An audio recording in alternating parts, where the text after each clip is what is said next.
হযরতে দাউদ আলাইহিস সালামের কণ্ঠ এত সুন্দর ছিলেন, তিনি যখন সাগরের কিনারায় গিয়ে তেলাওয়াত করতেন, সাগরের মাছগুলো নবীর কণ্ঠের তেলাওয়াতে মুগ্ধ হয়ে কিনারায় চলে আসত। আবার তিনি যখন ডাঙ্গায় গিয়ে তেলাওয়াত করতেন, আকাশের পাখিগুলো মাটিতে চলে আসত, বনের প্রাণীগুলো লোকালয়ে চলে আসত। আর মাছগুলো যখন একেবারে কিনারায় চলে আসত, তখন ওই এলাকাবাসী মাছগুলো ধরে ধরে খেত।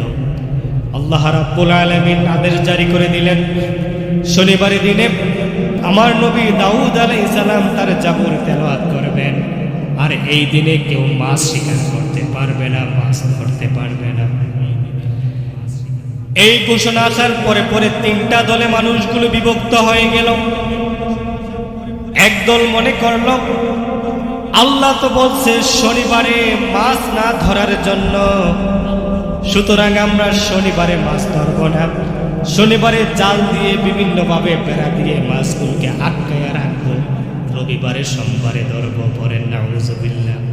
কি বড় বান্দর দেখছেন!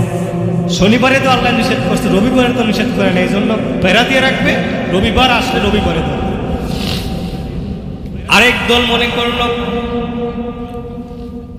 আমরা আল্লাহর আইন মানব, আমরা ওই মাছগুলোকে ধরব না, কিন্তু যারা ধরে তাদেরকে বাধাও দেব না। তারা তাদের দলে থাকলো। 3 নম্বর আরেকটা দল হয়ে গেল। তারা মনে করল, আমরা নিজেরাও আল্লাহর আইন মানব, আমরা নিজেরাও মাছ ধরব না, আবার যারা ধরে তাদেরকেও বাধা দেব।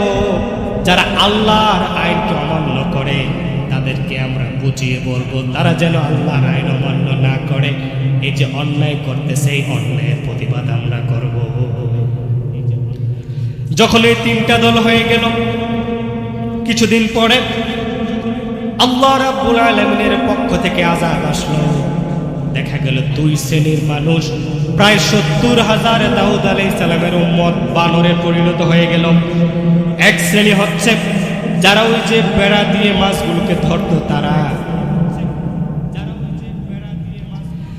আর 2 শ্রেণীর মানুষ হচ্ছে যারা নিজেরা ধরে নাই কিন্তু তারা হকের দাওয়াত দেয় নাই, অন্যের প্রতিবাদ করে নাই। তারা 2 শ্রেণীর মানুষ, প্রায় 70,000 মানুষকে আল্লাহ রাব্বুল আলামিন বানর বানিয়ে দিলেন। আরেক শ্রেণীর মানুষকে আযাব থেকে বাঁচিয়ে দিলেন, যারা নিজেরাও আল্লাহর আইন মেনেছে, তাদের নবীর আইন নিজেরাও মেনেছে, আবার মানুষদেরকে সৎ কাজের দিকে আদেশ দিয়েছে, অন্যায় থেকে বিরত রাখার জন্য থাকার জন্য বলেছে। ওই দল ছাড়া বাকি দলগুলোকে আল্লাহ রাব্বুল আলামিন বানরে পরিণত করে দিয়েছে। পরে নাউযুবিল্লাহ। সুতরাং আমরা যেটা অন্যায় সেটা অন্যায়কে আমরা অন্যায় বলবো, ন্যায়কে ন্যায় বলবো, বলি ইনশাআল্লাহ।